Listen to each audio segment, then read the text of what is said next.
Olá, pessoal, bom dia. Bem-vindos a mais uma webinar da Foz. A gente tem alguns colegas se conectando ao áudio, posso ver aqui na nossa lista. Então, eu vou pedir para a gente aguardar só mais 2 minutinhos. A gente vai iniciar daqui 2 minutinhos a apresentação.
Bom, acho que agora a gente pode começar oficialmente.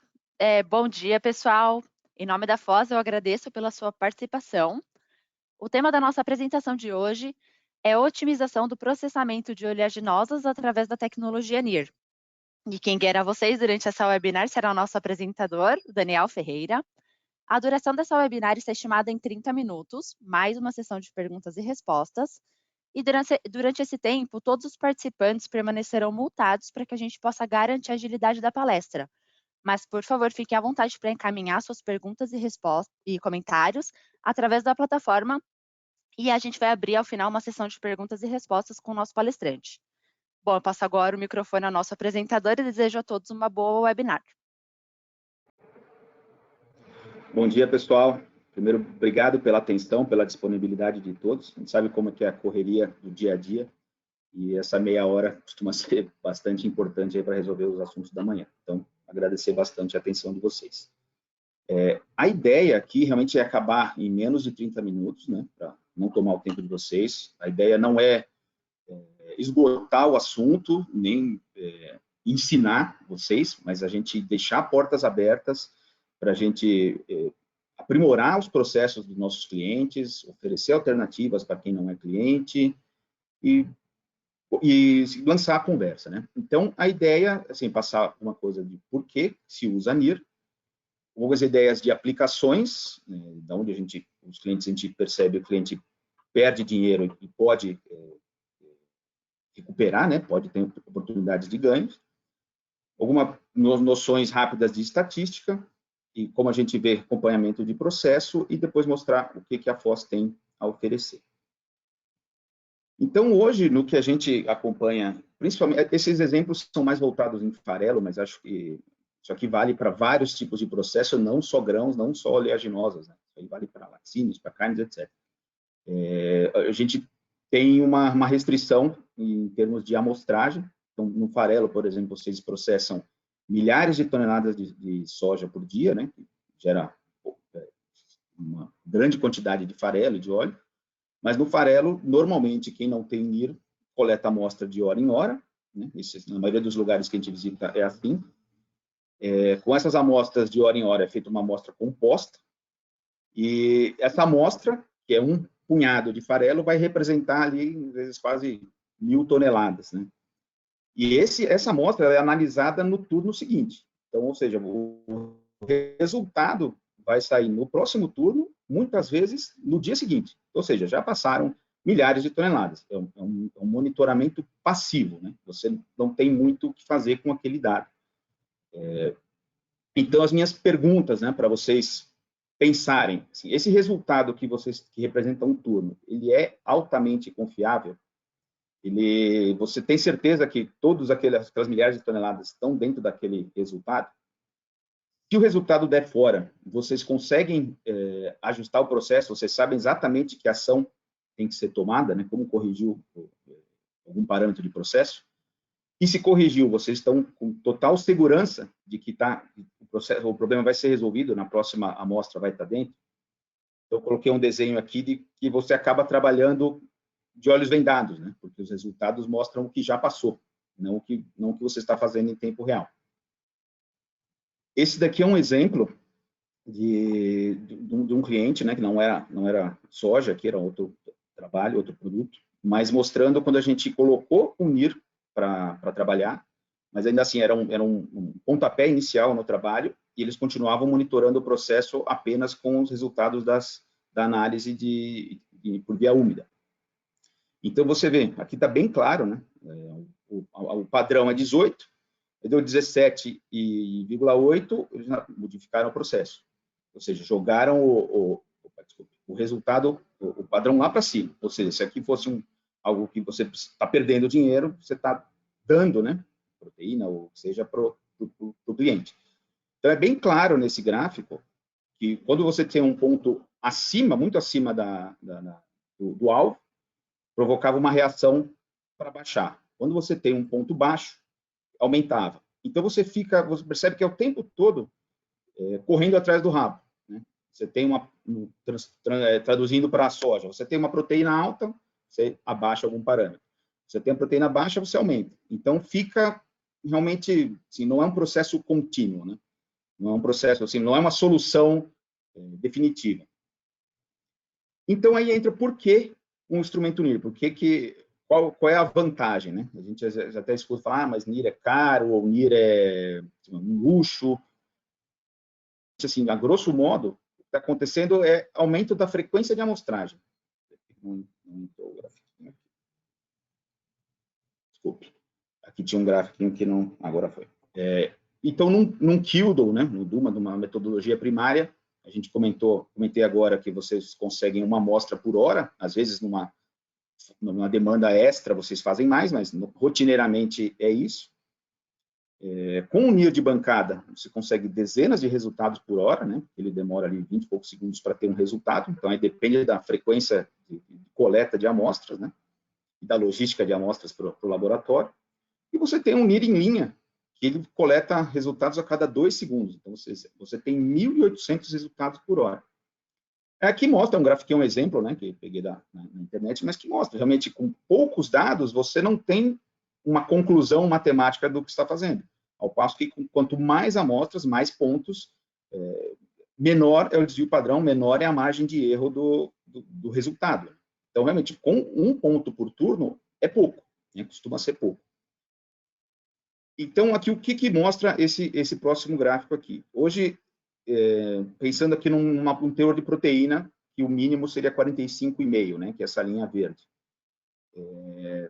Como você sabe, você mirar num alvo, estatisticamente, metade vai estar acima, metade vai estar abaixo, você tem que jogar aqui para a direita, um teor de proteína maior, para garantir que as amostras, o lote que tiver, a parte do lote que tiver abaixo, não vai ter muita coisa aqui abaixo do 45,5.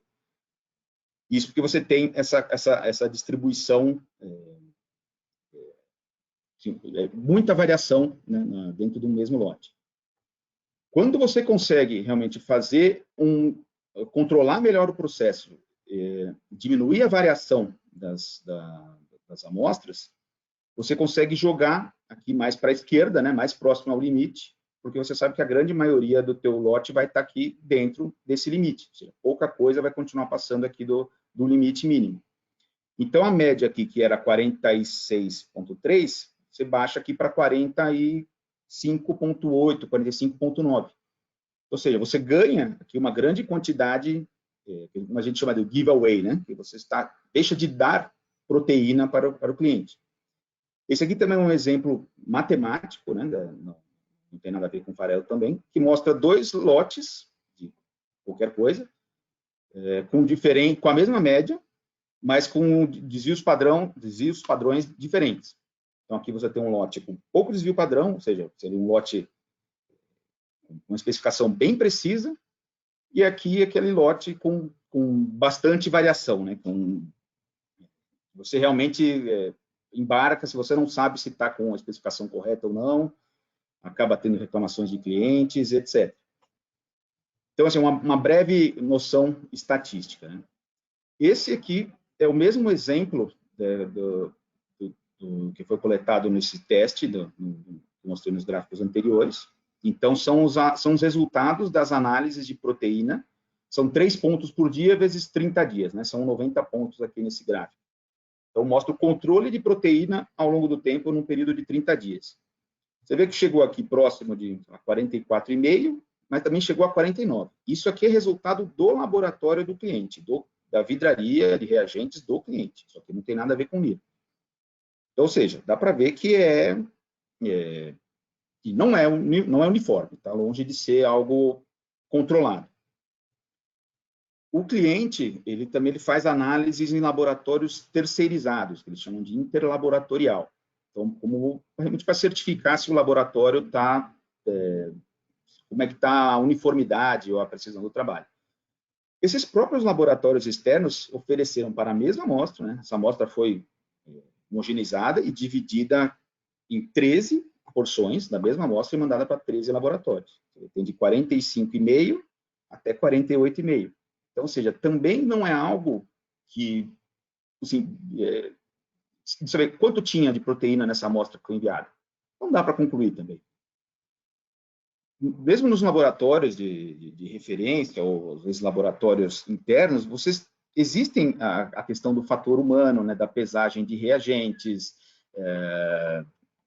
da pesagem das amostras, a titulação. Até eu estava conversando com um cliente na semana passada, eles estão buscando um instrumento novo. Eles falam que a própria coordenadora do laboratório, ela tem divergências com a equipe no momento da viragem aqui, né, na titulação. Então, ela fala, então, precisamos buscar alguma coisa automática, porque está muito dependendo da habilidade do operador. Então, aqui só resumindo, né, somando, você tem muita variação nas análises internas, as variações nas análises externas, margem de erros internas, um monte de coisa. Então, o que a gente vê no processo, você acaba colocando essa margem de erro grande, né? Você precisa entregar 45,5, mas ajusta o processo para quase 46,5 de proteína, né? Então, esse aqui é um exemplo, é o mesmo exemplo, né, desculpe, mas já com um estudo de viabilidade financeira. Então, aqui era o alvo, né, que o cliente mira, né, de proteína, 45,8, especificação 12,5 de unidade. Esses valores aqui é algo que eu peguei, pesquisei há pouco na internet, então, possivelmente varia um pouquinho a mais, um pouquinho a menos, mas vocês sabem melhor que eu, é só realmente um exemplo. E aqui o volume de produção da unidade. Então, antes de fazer o estudo com o NIR, né, todo esse trabalho que a gente fez, a média de proteína deles, sem levar em conta o desvio padrão, né, era 46,29, e eles baixaram para 45,83. Ou seja, deixaram de dar 0,46% de proteína. E umidade, secavam a mais do que deviam, e do que poderiam, né? E chegaram ali mais perto da especificação. Então, você diminuiu a margem de segurança. Você consegue trabalhar mais próximo ao alvo.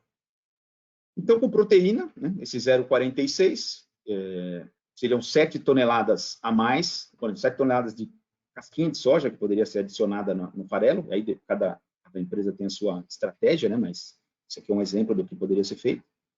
Ele vai vender 7 toneladas por dia de casquinha de soja ao preço de farelo. Então, daria 10 mil por dia, quase 3 milhões por ano. Umidade, também você não está enganando o cliente, você está só trabalhando mais perto da especificação, ainda abaixo do limite. Então, você literalmente está vendendo um pouco mais de água pelo preço de farelo. Isso aqui nem tem comparação de preço, né?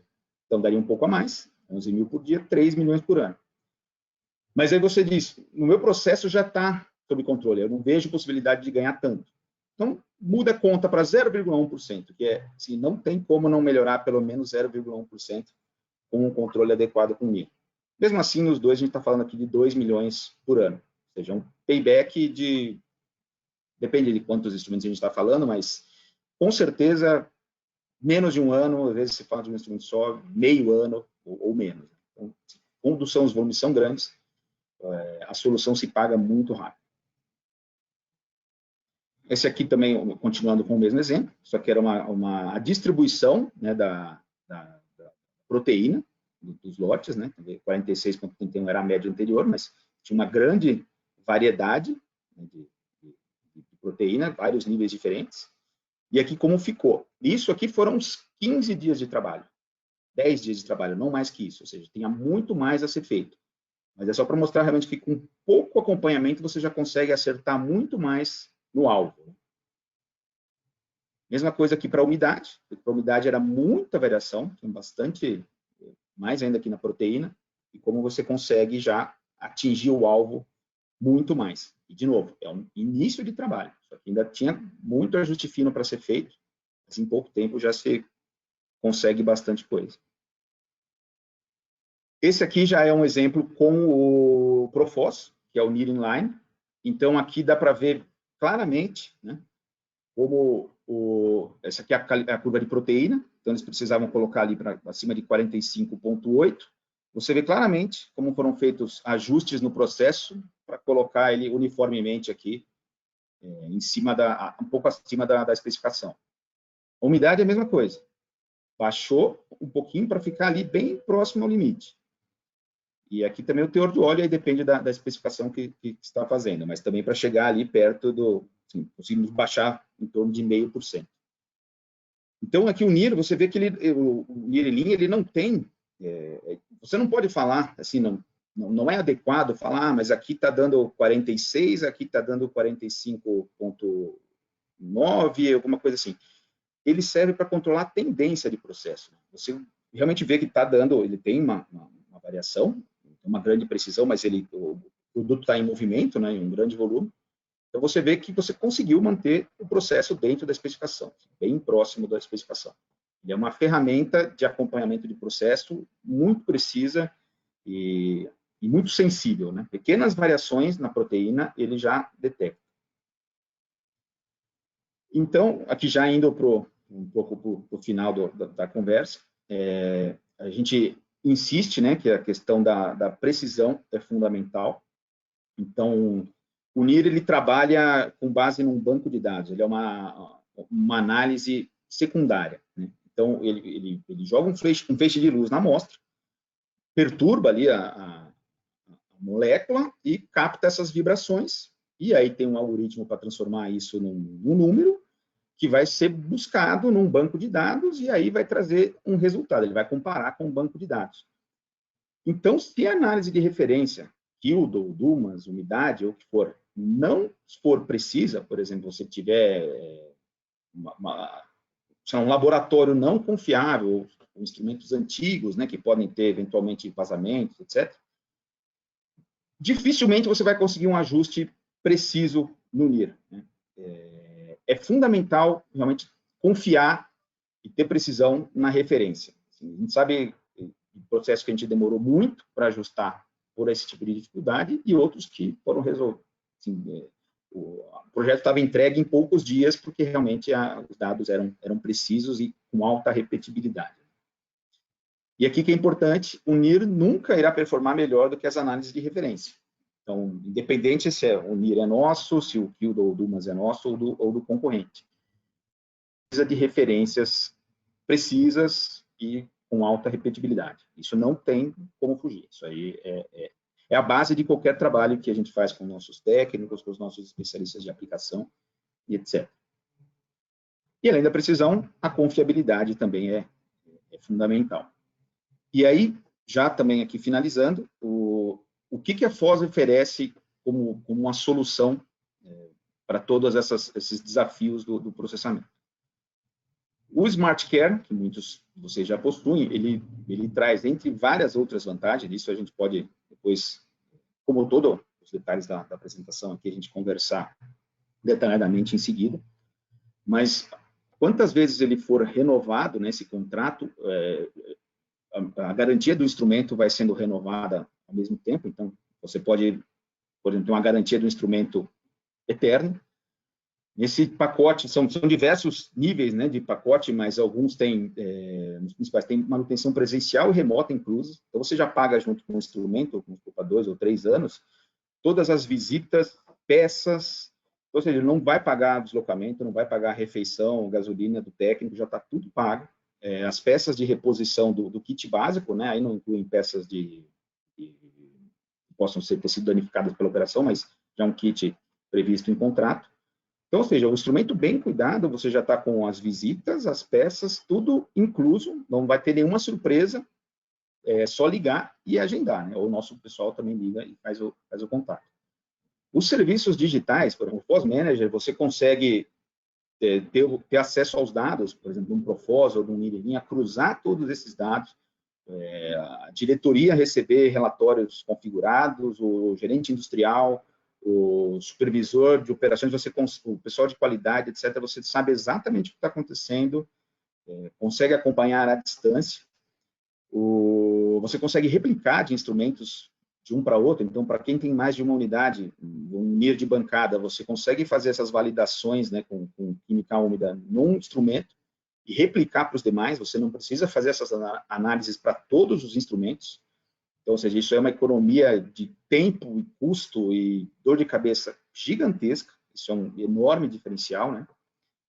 O FOS Assure, que é via FOS Manager, o FOS Assure coleta alguns dados de desempenho do instrumento, não são dados dos resultados analíticos, né, que esses são de vocês, mas resultados de desempenho do instrumento. Então, ele consegue identificar, nosso especialista analisa esses relatórios, identifica tendências de desvios, né, e já consegue sugerir manutenções, substituições de peça, alguma coisa para evitar problemas. Então, hoje, num processo normal com o NIR, você começa, lá, depois de meses vendo que está dando uma divergência, você vai atuar, ou semanas que seja. Com esse sistema, você antecipa esses problemas.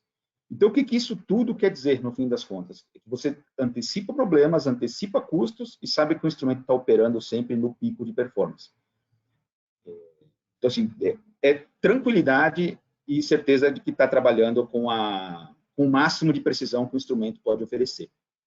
E aqui, os instrumentos FOS trabalham com redes artificiais neurais, né? Ao contrário, é a única empresa do mercado que trabalha dessa forma, com esse tipo de tecnologia, então, que é uma rede tridimensional, onde o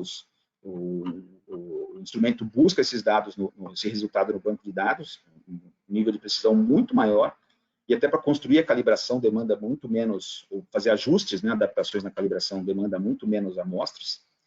Isso também a gente pode explorar depois, já é um assunto bem mais técnico. E a FOS Brasil, que tem equipe especializada no Brasil, então a gente tem técnicos residentes em várias regiões do país para atendimento rápido, especialistas em aplicação, né, que podem desenvolver uma demanda específica, né, e peças de reposição no Brasil. Então, com raríssimas exceções, você pede, pouco tempo depois já foi enviado, já está com um cliente. Vocês não ficam esperando importação. E aqui uma rápida passada, na nossa, o que a gente oferece, né, além dos serviços digitais, então, de instrumentos para a área de grãos, né, fora os outros vários mercados que a gente atende. A gente tem o DS 2500L, né, que é o líquido, que então, para empresas que tanto produzem óleo ou apenas compram óleo bruto e fazem um refino, esse instrumento para análise de líquidos. O Profos 2, que é o nosso NIR inline, que a gente já comentou bastante, mas ele pode ser colocado no farelo, pode ser colocado na soja, né? Por exemplo, você medir o que está entrando antes da extração, para depois colocar um outro ponto no farelo, né? Fazendo um coeficiente ali programando melhor o processo, né, com o que está entrando e o que está saindo. O Infratec, que é um instrumento já também bastante vendido, ele é usado em empresas de processamento de grãos, ele é usado lá em silos, né, você pode usar numa regional, no interior, onde você tem nos silos realmente, né, armazenagem, ou às vezes na entrada da planta, né, às vezes você tem o recebimento de grãos de um lado, a extração de outro. então você consegue controlar a entrada. Tem gente utilizando isso aqui em terminal portuário, tem utilizando para medição de farelo na saída do silo antes de embarcar em vagões. Então, tem uma série de aplicações que são possíveis aí com o Infratec. Para análise de referência, a gente tem Soxtec, para extração de gordura, o DA 1650, que é o nosso NIR de bancada mais recomendado para a aplicação de vocês, que ele pode medir grãos, farelos e óleo, né? Ele mede tanto o sólido quanto o óleo. Esse instrumento, o Michael Foss, que é de micotoxinas, ele ainda está em processo de lançamento, já nos países da Europa. No Brasil, ainda a gente está planejando melhor a questão de reagentes, etc., mas é algo que vai sair em breve, é algo que já tem uma demanda bem forte para análise de micotoxinas. O nosso instrumento Dumas, né, que também é para análise de proteínas, também que tem uma precisão excelente, menor consumo de gases do mercado, também tem grandes diferenciais. E aí a parte de laboratório Moinhos, né, a gente tem para diversas aplicações. O medidor de umidade, esse é o GAC. Instrumento para análise de fibras, que é o FiberTech. Também, todos esses instrumentos, né, eles têm várias, tanto de fibras, de gordura, etc., ele tem vários níveis de automação. Então, desde o mais básico, né, com sistemas de segurança, até os instrumentos que fazem o trabalho completo. O Kildon, né, que também a gente tem uma base instalada bem grande no Brasil, né, também tem diversos níveis de automação. E a parte de digestão, o Scrubber, né, lavador de gases, para completar o Kildon. Então, esse é mais... Assim, a gente tem outras, como eu comentei, por exemplo, eu tenho o Infratec Sofia, que é um instrumento portátil, tem várias outras versões, né? Mas, em resumo, são esses. Então, são instrumentos bem precisos. Esse é o nosso portfólio na área de grãos. Então, pessoal, é isso. A ideia realmente é não é ensinar vocês, né? A gente que aprende com vocês a cada reunião, processamento nós, é realmente mostrar que a gente tem um know-how muito grande nesse tipo de tecnologia. E o que a gente não tem aqui, a gente tem na Dinamarca, ali uma equipe gigantesca de doutores, pós-doutores, um pessoal ali realmente pronto ali para nos ajudar com qualquer demanda específica que vocês possam ter, que a gente não tenha a solução aqui. E deixar as portas abertas, porque a gente tem muito a oferecer, muito a aprender e com certeza temos uma solução aí que pode atender bem as demandas de vocês. Então é isso, Jéssica, é bem rápido, acho que faltam 2 para o meio-dia para não atrapalhar o almoço do pessoal. E se alguém tiver alguma Obrigada, pergunta, Daniel. eu fico Bem à disposição. pontual, obrigada pela apresentação. Está me ouvindo bem? Só confirmando. Estou ouvindo bem. Ótimo. Bom, a gente pode iniciar agora a nossa sessão de perguntas e respostas. Pessoal, se a gente puder auxiliar com qualquer esclarecimento, por gentileza, envie suas perguntas através da plataforma, que a gente vai estar agora online respondendo os questionamentos, tá? Durante a apresentação, a gente já recebeu algumas perguntas, Daniel, vou fazer na sequência, tá, para você. Mas enquanto o pessoal escreve para a gente, eu aproveito para informar que a gente deixou aqui ao lado disponível um catálogo com as nossas soluções, para quem quiser saber um pouco mais. E também aproveito para informar que amanhã todos os participantes estarão recebendo através do e-mail utilizado para acessar essa webinar um certificado de participação, tá bom? Bom, podemos começar? Sim, claro. Então vamos lá. A primeira pergunta que a gente recebeu através da plataforma foi: qual seria a sugestão FOSS para uma fábrica de médio porte? Partir direto para um NIR inline ou começar pelo NIR de bancada? O NIR inline, quem já trabalha, quem já testou, já sabe que ele fica medindo o fluxo de produto. Então, ele mede, lógico, está em contato ali com a lente dele, e a amostra não é exatamente a amostra que estava em contato com a lente, que é essa amostra que vai ser analisada lá no método primário. Então, sim, não é impossível, né, como já foi feito, mas ele tende a ser mais difícil de fazer esse ajuste. Então, a nossa recomendação sempre é partir para um NIR de bancada, né, que você consegue medir a mesma amostra e diversas amostras, tanto na metodologia primária quanto no NIR de bancada, deixar essa calibração, esse ajuste bem robusto, e depois partir para um NIR em linha, porque aí você realmente consegue pegar muitas amostras, analisar muitas amostras no nível de bancada e transferir, né, ajustar essas calibrações entre os dois. Então, a recomendação, né, não descartando a opção de partir direto para o NIR em linha, mas a nossa opção é sempre precisão nas referências, NIR de bancada e, por último, NIR em linha. Mas também dá para fazer todos juntos, né? Isso não seria um problema. Obrigada. Bom, a gente tem uma segunda pergunta. Nós temos um NIR inline de outra marca, mas apenas a umidade tem trazido resultados razoavelmente confiáveis. Vocês sabem o que pode ser?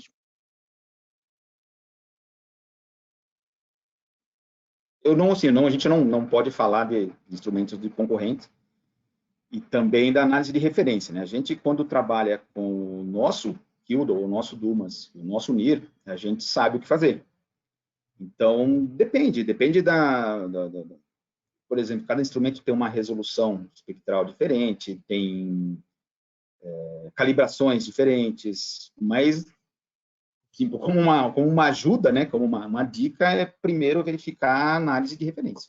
Como eu mostrei ali num gráfico anterior, mesmo os laboratórios de referência trazem uma variabilidade muito grande. Então, para não sair comprando instrumento, descartando instrumento relativamente novo, primeiro resolvam a análise de referência.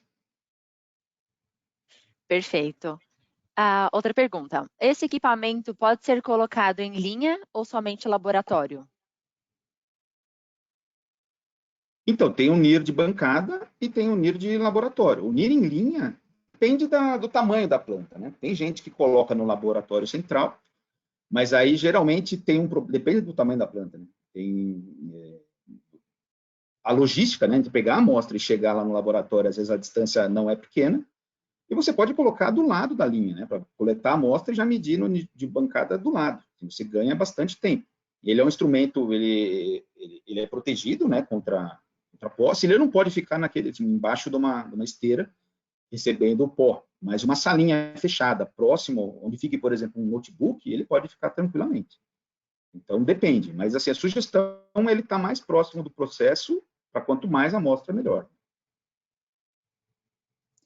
Ótimo. A gente tem outra pergunta. Você falou muito de estatística e teorias, mas quais são os diferenciais da Foz? Por que comprar Foz e não outra marca? Aí, a gente tem, como eu comentei no penúltimo slide, a questão dos serviços digitais, né, e do pacote Smart Care, etc. E a gente sabe que para vários instrumentos, e acho que não só NIR, mas vários outros equipamentos aí que vocês com certeza vão saber mais do que eu, você começa a perceber um problema e vai te incomodando, vai buscando, faz reunião, manda e-mail, chama o pessoal da qualidade, chama o pessoal não sei não. Aquilo lá vai gerando um desgaste até que você depois envolve o fornecedor. Então, os problemas vão se acumulando, né? Até ele virar um problemão. E a Foz sabe disso, né? Então, essas soluções digitais não são a Foz quer vender licença, a Foz quer vender serviço, né? Assim, na verdade, você antecipa problemas. Se você tiver um desvio ali de 0,2, 0,3, 0,4% e demorar um mês para descobrir, você paga, sei lá, 2 anos desse contrato, né, com a gente. Então, assim, a gente está à frente dos problemas, né? A gente quer realmente trazer uma solução que o cliente sabe que os dados são precisos, sabe que o que ele está tendo de números ali tão exatos, não vai ter um problema com manutenção, uma peça, algum custo surpresa, e confiabilidade, assim, realmente uma parceria de levar uma solução, né? A gente não vende um instrumento, vira as costas e pega o dinheiro e fica tranquilo. A gente realmente quer que vocês tenham o máximo possível do instrumento. Então, isso eu acho que é um grande diferencial da Foz. Isso eu trabalhei em outros ramos, né? Não em concorrentes da Foz, mas em outros ramos. E eu percebo essa atenção com o cliente ter a solução e ela está funcionando é uma coisa muito, muito forte dentro da Foz. Obrigada, Daniel. Bom, pessoal, eu acho que agora a gente pode encerrar. A gente recebeu mais algumas perguntas, principalmente sobre o nosso NIR Inline, mas acho que a gente pode levar isso, né, para o lado mais individual, para esses clientes que têm ainda essas dúvidas. E, bom, Daniel, em nome da Foz, eu agradeço você pela sua apresentação e ao pessoal pela participação. Digo que fiquem à vontade para nos contactar nos canais informados na tela e não percam nossas próximas webinars. Obrigado, gente. Obrigado pela atenção e disponibilidade. Obrigado, Obrigada, Jéssica. pessoal. Até a próxima. De nada. Obrigada, Daniel.